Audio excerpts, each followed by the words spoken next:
Welcome back to Chapter 3. In this part, we'll be talking about special characters and why you should use them in your web pages. First thing, why use special characters? You can use characters versus imitations. If you are to use the copyright symbol, it would be better to use that symbol itself versus just two parentheses and a C between them.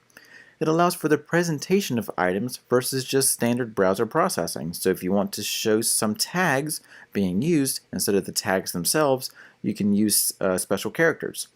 You can incorporate foreign words and letters instead of trying to imitate it with late characters or just without the special accents themselves.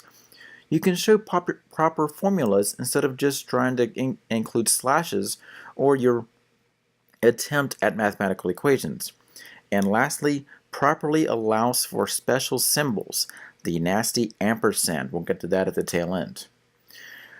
First thing, we have shortcuts when it comes to special characters. The thing you need to know the most is that every special character that you'll be inserting starts with the ampersand sign and has something after it ending with the semicolon. What this means is that, well, whenever you'll be using the special characters, whether it's the shortcut, it's the numerical value, or the hexadecimal version, we'll get to that in a minute, you will be starting with the ampersand and ending it with a semicolon. So you can take a look on the right and see a few shortcuts that we actually have to make things a little easier when it comes to inserting special characters. In this case, we have the copyright symbol, the degree sign, the half symbol, the less than, the greater than, the less than, the greater than in a tag, the proper spelling for Uber using the German Umlaut, and lastly, using the inverted question mark in a Spanish question. You can visit this link to learn about the 1400 plus special characters that can be used in browsers, but wait, there are actually over 120,000 different characters that you can use. We'll get to that in just a minute. The great ampersand. It is important to note when an ampersand can be used and how to use it properly. When you have an ampersand to be used, you always want to use a space afterwards. Use the special character notation ampersand and AMP, the shortcut, to produce the actual ampersand itself. Or you can have an ampersand followed by a less than sign, basically the beginning of a tag, to show that it is actually a proper and not ambiguous ampersand. These aren't invalid errors nor browser-based errors, they're practice errors. So take a look on the right and I'll give you a second to think which ones follow these rules and which ones don't. The bracket coding does help a little, or coloring does help a little bit, but don't let that fool you because there are a few red herrings in this. Are you ready? Let's take a look and see how you did. Alright, the first one is incorrect because the browser is going to think it's the ampersand and P, thinking that's one symbol. Below that, ampersand AMP and semicolon is the shortcut for ampersand. Ampersand and space is perfectly valid. Ampersand and less than sign is perfectly valid, again the beginning of a tag. And the ampersand, ampersand, ampersand, although technically it seems kind of weird, is technically also correct because it is following an ampersand followed by a space. Also accepted if you want to, you can use 45 and ampersand with the AMP, AMP, AMP shortcut. That's perfectly valid as well. If you are going to use a numerical value, which there are a lot more numerical values than there are shortcuts, you can actually use the same thing, but instead of just ampersand and then the name and then the semicolon, you would use the ampersand, then the, welcome to 2018, hashtag or the pound sign. So ampersand, hashtag or pound sign, the number, and then the semicolon at the end.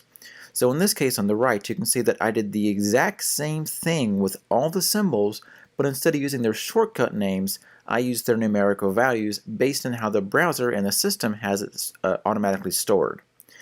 Again, there are over 120,000 different numerical values you can use, but like I said, we'll get to that in just a minute. If you are to use a few of the modifications, for example, this copyright symbol, there are a few versions you can use. You can use the lowercase or uppercase shortcut if there is one. Again, you can use that link that I showed you before to see exactly what the shortcut is for creating a symbol that you want to use. You can use the hex code of it if you want to get extremely technical, or you can just use a numerical value. That's perfectly fine as well. As you can see, this example produces all four the exact same copyright symbol. So it's up to you which one you want to use. If you want to use the lowercase, uppercase, hex code, or numerical value, all produce the exact same thing. Now there are crazy symbols, also known as emoji in some cases. These are, well, ones that you can only use in numerical code. These are the same ones that are in your book, except the browser and the software is actually producing a color version of some of these. That's perfectly okay. It just depends on exactly which browser and system you're using to how it will be processed. Now, out of all of the numerical codes, there are over 120,000 numerical values used, but only 40% of them produce something usable. The rest are either non-breaking spaces, non-creating characters, or not registered to systems. That's a little more technical than we're going to get to in this course. But as you can see, if you just use the numerical code on the right, it'll produce the symbol in the middle, and the left is of course just a description of it. But browser dependencies are always an issue. You never know whether or not the thing you want to use for a symbol will show up to your end user. If the symbol is not supported in the browser or the operating system, the default fallback symbol is just a blank square. In some cases, you can see that a blank square shows up where a symbol should be, even though you know that symbol can be used in the system, such as being very common. Well, in some cases it can work, some cases it doesn't. Just depends on how things work. With the increasing popularity of emoji, some may display differently. In this image, you can see that different emoji show up differently for different systems, such as Apple, Google, Twitter, Facebook, Samsung, etc. And on top of that, it even displays differently in each browser.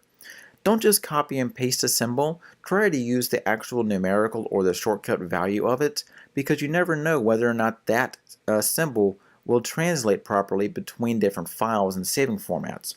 If the browser system is unsupported and it doesn't show up as the fallback blank square, it'll show up as a question mark in a box, or more famous, the question mark in a diamond. Alright, if you have to use symbols after characters or use symbols in characters that aren't usually supported or don't have something to support it, you can use what's called a diacritic. And what this means is that you can actually use these special character symbols to add symbols to letters and items that don't usually support them. In this case, there is no capital B with an accent, so I've actually added one. There is no C with the curved arc above it, or a P with a curved arc above it, so I can use the exact same numerical value to put that in. Below that, you have sub-zero with a little O below the zero that doesn't exist. We've added it in. And this no with an X above it. Doesn't exist, but we've made it work as well. Your book actually has a good example of three X's stacked on top of each other. Some browsers support it, some don't. In this case, this browser does not support it, and that's perfectly okay. I'll just try to show an extreme example. Alright, non-breaking spaces. I covered this before very briefly, now we're going to get into the details of it. A non-breaking space is an item that the browser will honor, just like the pre-tag that we covered in previous video. This means that the browser will honor this space, even though there's nothing there. This is a physical breaking of the rule, which means that if you have a lot of spaces around something, just pressing the spacebar, the browser will reduce that, such as the first example, into at least one minimum space. However, if you use the ampersand NBSP for non-breaking space, and of course closing it with the semicolon, the browser will respect that. In this second example, you can see something with a lot of, we don't know, because the word spaces is pushed off the screen. The third example, preventing a word break on long sentences, you can see that the browser automatically breaks between word and break and long and sentences. Well, in the last example, I've put a non-breaking space between the preventing word and break, which means that the browser won't break it because technically it processes it as one word and it doesn't know where to break it because there's no break in it. So you can use non-breaking spaces to force the browser to not break a word versus it automatically doing it, or inserting a WBR tag as we discussed before. Alright, that is the end of Chapter 3. We'll be covering Chapter 4 next. If you have any questions, please send me an email or hit me up on Twitter, and I'll get back to you the best I can about special characters, items in Chapter 3 such as phrase elements or annotations and editing. Until then, I'll see you in Chapter 4.